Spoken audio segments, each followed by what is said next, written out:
So as we see, the Draper and the Kearse families have this interconnected legacy. And it shows you that the stories that we grow up with and, maybe even some of the folklore that we believe in the mythology of our families, it ultimately does come down to a common belief of people are people and humans are humans, right?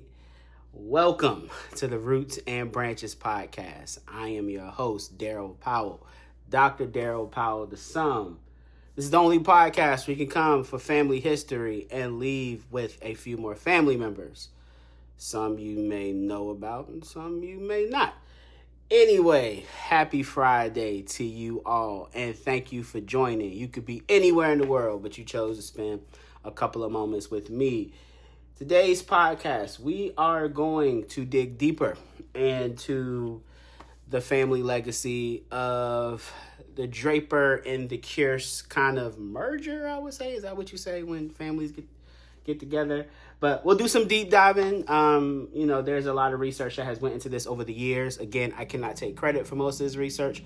Shout out and rest in peace to my Aunt Della Mae and to my mom. And to my aunt Willa Dean, rest in peace as well. Those were kind of the three, heads of genealogy over the years. So I cannot be here giving you the context of these stories without the work that they put in. And excuse me if I am missing anybody that has ever contributed, but, don't hold it to my heart, hold it to my head. Anyway, as we dive in today, we're going to go back to Bamberg like we have been. And, we're going to carve together this story. And coming out of last week, we talked about the children of Parrish Draper, Paris and Della. And, we got past some of the awkwardness of all of Parrish Draper's children, his mistress. There's some more mistresses coming up in this one as well. But, we'll start right into it. So Parrish Draper has a son amongst all his kids, but Luther. And the reason why Luther is important, and this is Draper-Kearse, is because Luther is in the direct line of my grandmother. And just so you know some context here, I spoke about this a little bit, maybe in season 1, but definitely probably in the early episodes of this podcast. Draper-Kearse is a kind of interesting figure because unfortunately, Luther is kind of where the main documentation stops for being able to go back into our family. So for those that are Kearses and other branches, don't shoot me. It's okay. But what you got to know is that the Kearses have a very vast name. And that vastness lends itself to this idea and belief that, all Kearses are not always related. But in this branch, Draper-Kearse, we don't have a lot of information about his father or his mother. And that may just because, if you look at it, Draper-Kearse in the 1920 census was 31 years old. So that puts him being born somewhere, I want to say Luther is born in kind of the late 1880s. And so it's probably, more probable than not that his mother and father were slaves. And this would make sense in the whole idea of why Luther, in this regard, is a person that does not have complete documentation. What's weird is that he has a death certificate, and his family, his wife, in this case, Sarah, was awarded money after his death, but we don't know who his parents are.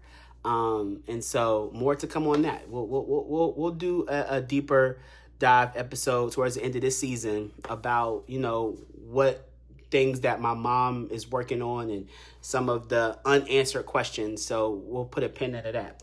But here it is. It is 1889. We're deep in South Carolina. Reconstruction post-slavery is popping. And a lot of Black families are really reckoning with suffrage and survival and legacy and agency. And here it is. We have Luther and Sarah who find each other. We are not completely aware of how they met, but we would probably imagine that they met probably alongside in the fields or in some type of capacity in their neighborhoods. What I have found to be very interesting is that these census records give you a real clear indication of who lived in the area. And a lot of times the people who we engage with, in this case, Sarah and Luther, they probably were in the same neighborhoods, right? Same streets. So here it is. Luther, born in 1888, he marries Sarah. And between 1911 and 1921, Sarah and Luther, I believe, have 7 children. Yikes, I only have 1. So we're going to start with Ella May, Ain't Punch. Ella May Kearse was born in 1911 and died whereabouts 1988. You have Gary Kearse, my great grandfather, who was born in 1913, died in 1950. You have Ernell Kearse, born in 1915, and I don't know her death date. I'm going to have to reach out to my Conley folks with Mario and Terry, because this is where their connection comes in for the Connolly. Shout out, Bamberg, Denmark, Ola, stand up. This is where they come in as Ernell Kearse marries William Connolly Sr. And I believe they go on to have Bubba, Pastor Bubba, rest in peace, James L., and I am missing one. Oh, man, who's the other one? I'm sorry, I'm missing one. I will correct that. But James L. and Bubba, I definitely know there is a third sibling. But anyway, so Ernell goes on to marry a Conley. And then we have Raymond, Uncle Raymond. We'll talk a little bit more about that. Uncle Bobby, talk about Uncle Bobby. Uncle Raymond was born in 1917, died in 1963. We have Uncle Bobby, who was born in 1919, died in 1986. And then we have George Washington, who was born, I think, in 1921 and died in 1922, if I'm not mistaken. George Washington Kearse was the youngest and died just at 1 year and 4 months from colic. Anybody who knows anything about that, it's painful common illness with infants at the time. And it's just a reminder how fragile life is. And you know, this happens quite a bit. But anyway, as we look at it, these people go on to form some of the more modern generations of our family, because through this legacy, through this line comes my grandmother, and for a lot of you all, aunts and uncles and cousins. So let's start off with Ain't Punch. Ain't Punch, born in 1911, was the eldest daughter. And I think that with that position became a lot of responsibility and a lot of what I would call to be, she was seemingly a pioneer and a front runner for a lot of new emerging themes in the Kearse family. And then more specifically, it shows kind of the attitudes and the movement of African Americans during this time. So, you know, she's born in 1911. She comes, you know, she's a young woman in the 1920s and the 1930s. And during this time, you have the Great Migration. And for those who don't know, I'm not going to give a full history lesson, but the Great Migration is basically when almost 20 to 40 million African Americans from the antebellum South, from Virginia all the way down to Louisiana and as west as Texas, left to go to more formidable cities that did not have the stains of Jim Crow, those cities being New York City, Chicago, Washington, D.C., Detroit, so forth and so forth. So Ain't Punch is a person who kind of followed some of these lines. Ain't Punch, she marries a man named George Lee Hart. And And together, they had 4 children. George Hart Jr., Sarah Lee Hart, and Mankey Hart, right? There is another child, I believe, that did die as well. I will have to confirm her name. But Aunt Punch's life was interesting because after she divorced George Hart for reasons that I don't know, she spent her years in Greensboro, North Carolina. And for anybody that knows Greensboro, this is one of the homes of the civil rights movement. And Aunt Punch would have been in this city leading up to the moments of the civil rights movement. And not only that, she worked at one of Greensboro's most regal, oldest, and probably more racist hotels during that time in the O. Henry Hotel. And so it's interesting because my grandmother and my mom, they say Aunt Punch was mean. I mean, that's always been like the knock on the women in these families. But I think you just was messing with like a no-nonsense woman, right? To be divorced, to be working, and to be independent probably came across as being a bit mean. But she later connects with a man named Lee Willie Green. They were not married, although my mama said she thought they was married. That be happening a lot. They never had any children. But at the time, she carried herself as a woman that really fought for her own stability. As I said, she worked during she worked at O. Henry Hotel in Greensboro. And I just imagine like being a young woman from Ola, South Carolina, coming to the big city of Greensboro, North Carolina. I oftentimes wonder, like, what did she feel? What did she experience? And I would love to hear some of the conversations that she either had or would have about those times. So, yeah, Aunt Punch, in her later years, goes to live with her daughter in New York, Mankey Hart, and that's where Aunt Punch eventually dies, and I believe is laid to rest. One of the things that's interesting about this time is that Aunt Punch is the kind of the first one in this line of people who left Ola and didn't come back. She never came back to South Carolina. And you'll see that with 2 of these siblings. We'll move forward with the brothers, Gary and Raymond. I'm going to try to make this make sense as much as possible. It's not complicated. It's just you got to unpeel it. So, life wasn't easy for the Kearse brothers.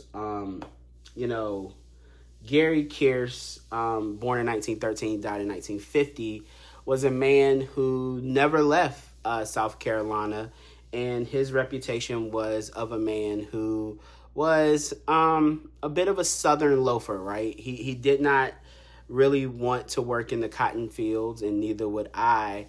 But what that did start to manifest is a man who seemingly didn't have a good handle on his emotions, whether it be anger from some of the stories of abuse with, his then wife, Lily Mae, who is my great-grandmother. And then there are stories where he even abused Lily Mae's mom, Inez. Like, he put his hands on his wife's mom. That's wild.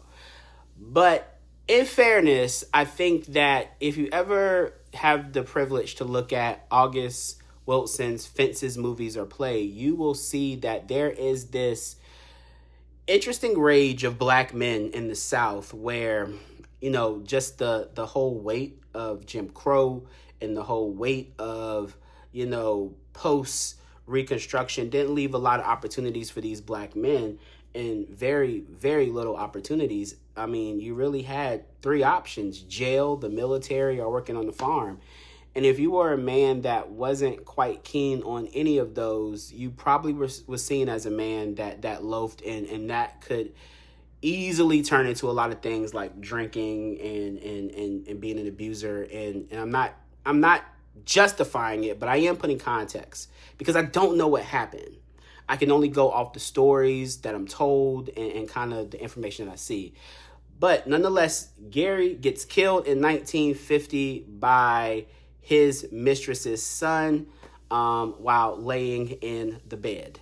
I had an interesting conversation with with one of the Conley brothers about this, and their story lines up completely with what we were told. They have a different perspective on some areas, and we'll circle back to that. But yes, Gary was killed. And not only was he killed, he marries Lily Mae Kearse, who was my great-grandmother, my grandmother Nell's mother. And, we talked about that whole side in season 1 with the Hintons, but you guys know how Lily Mae Kearse gets down to South Carolina. If you don't, I suggest you go back and listen to season 1 because I explain it in real detail. But yes, after Gary is killed, she's left with a bunch of kids. We'll cover those kids probably next episode. But here's what's interesting. And if you listen to season 1, you'll know this, that, Gary's brother Raymond goes on to marry Lily Mae. Interesting. I thought about this, and, we've always kind of talked about this in my family, but my grandmother and her siblings, my Aunt Betty, my Aunt Dean, my Aunt Della Mae, and even my grandmother, my Aunt Mary too, they all talk about Uncle Raymond in a very uplifting, endearing kind of tone.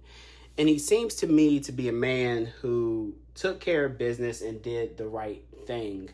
Uncle Raymond did not marry before. He may have had a kid by the name of Anna Rice or Anna Lee Rice. I have to check that. That cannot be completely confirmed. But needless to say, when the rubber met the road, Gary dies in 1950. And my grandmother says that when her father died, her mother was taken advantage of by a lot of men. And I can just imagine the naive nature of Lily Mae. I mean, she's been down there since she was 14 years old. She marries Gary. Lord knows what kind of hell Gary put her through. Now she finds herself widowed with all these kids. But in 1954, Uncle Raymond marries her. And when they marry, they actually move to Fuquay, North Carolina, which is a stone's throw down the street from me.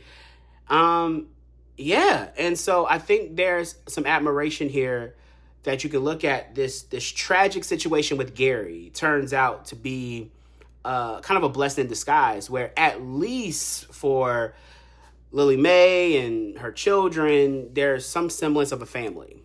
However, tragedy does strike again, because in 1963, Uncle Raymond is in a car accident and he spends a month in the hospital. And my grandmother says that they thought Uncle Raymond was getting better. And then one Sunday afternoon, when they were going to see him, by the time they got to the hospital, he had passed away from some type of heart issue that was a result of the accident. So here it is, Lily Mae is a widow of 2 men, and not only 2 men, 2 brothers. Interesting stuff. So yeah, that's Uncle Raymond and Uncle, and then my great grandfather Gary. We'll talk about their children, specifically Gary and Lily Mae's kids, in the upcoming episode. Then we have Uncle Bobby, who is a man of some mystery. He does not show up a whole lot in this story because nobody knows a lot about him. My mom and grandma don't know a whole lot about the mysterious nature of Uncle Bobby, but what we do know is that Uncle Bobby was born probably around 1919, and he joins the Army in 1942 and then gets out in 1946. Records show him as a auto mechanic. And so subsequently, he probably fought on the side of America during World War II, fighting the Nazis. And then after he gets out of the Army, out of all places, he settles in Wilmington, Delaware. Yes, Wilmington, Delaware, where he meets a woman by the name of Ethel Melvin, and they have a son, or not, named Philip Robertson. The reason why I say not, because in his obituary, it does have Philip as his biological son, but in probably most cases, Philip was his stepson, meaning that Ethel probably had a child before her and Bobby got married, or something else. But I'll just say that based on what I know. Bobby dies in 1986 in Delaware, and yeah, like Ain't Punch, Uncle Bobby never comes back to South Carolina. And like, again, that is not weird. And then, you see the last person that shows up in this story is Ethel-Kearse. And Ethel-Kearse is a woman that is one of the few siblings that stays in South Carolina. And Ethel, excuse me for looking at my computer. I'm trying to make sure I got all of Ethel's information. Ethel is born, and she, in a lot of cases, she's born in 1915. I don't know her death date. But she, in most cases, is the one who stayed behind and took care of a lot of the remaining family. Like I said, Ethel, my mom says that I asked my mom who in the Kearse family was around that really helped take care of Lily Mae and support Lily Mae during the time of transition between when Gary dies and when she remarries. And in a lot of ways, Ethel-Kearse comes around. And Ethel is important because there's a special connection that Ethel has with my grandmother, because Ethel goes on to marry William Connolly Sr. Like I said, William Connolly Sr. has 3 boys. I cannot think of the last brother to save my life. That's going to bother me. Bubba, who I remember going to Bubba's funeral. I remember going to Bubba's churches. He was a pastor. He had 3 churches. Bethlehem and Sweet Rest. No, Sweet Rest. I forget the other 2 churches' names. I'll get back to you on that. But he has 3 churches. I remember going to his funeral. It was packed too. And he's laid to rest I believe at Bethlehem, I think. I'm probably messing that all up. But whatever it is, I remember that one of the churches kind of serves as a family cemetery. So a lot of the Kearses are born there. His brother, James L., died, I want to say, when did James L. die? It had to be 2014, 2015, something like that. I remember going to his funeral. And by that time, I was out of the Air Force. So it was definitely after 2013, but definitely before 2017. So, yeah, Mario Terry, keep me honest on that. And, yes, those 2 men were my grandmother's first cousin. And they were close because in a lot of ways, that was still their connection to South Carolina, even though they had moved on and moved away. And then those 2 men go on to marry 2 very special women, Dot and, oh my gosh, I'm so bad with names. Dot and, oh, y'all gonna kill me. What is her name? She could cook too, but I'll get back to you on that on their specific wives. But yes, there's a kinship and connection. So anytime we go back down to South Carolina, we really connect with those folks. My mom is still in contact with them. I am going to come back and give you these correct names because I am drawing a blank. But don't beat me up. It's Friday. But yes, so Ethel-Kearse, very regal in the sense of staying behind and being someone who is a part of the Kearse legacy, and then marries and then has a family that again branches out to other parts of our family. Nettie Mae, yes, that's the name. William, Bubba's wife is a Dot, and James L's wife is Nettie Mae. Or I might have that backwards. But then those two women were really, really cool. And I believe Nettie Mae still talks to my grandmother every now and again. I can hear her voice now. But yes, that is the kids of Sarah and Luther. And that's a lot. This episode is a little long, and they're going to be a little longer because these names, I try to give as much context as possible. Again, thanks for listening today. Next week, we will dive a generation deeper, and we'll go from there. So again, thank you for listening to Roots and Branches podcast. If you have not, subscribe to the podcast on Apple, or like and subscribe on Facebook. And if none of those things fit, you can continue to watch it on Facebook. I post here every Friday. If you have any questions or comments or corrections, please let me know, because I am not the expert. I do mess up things, and I like to get it right. So again, guys, have a fantastic weekend, and I will check you guys next week. Again, stay rooted. Peace.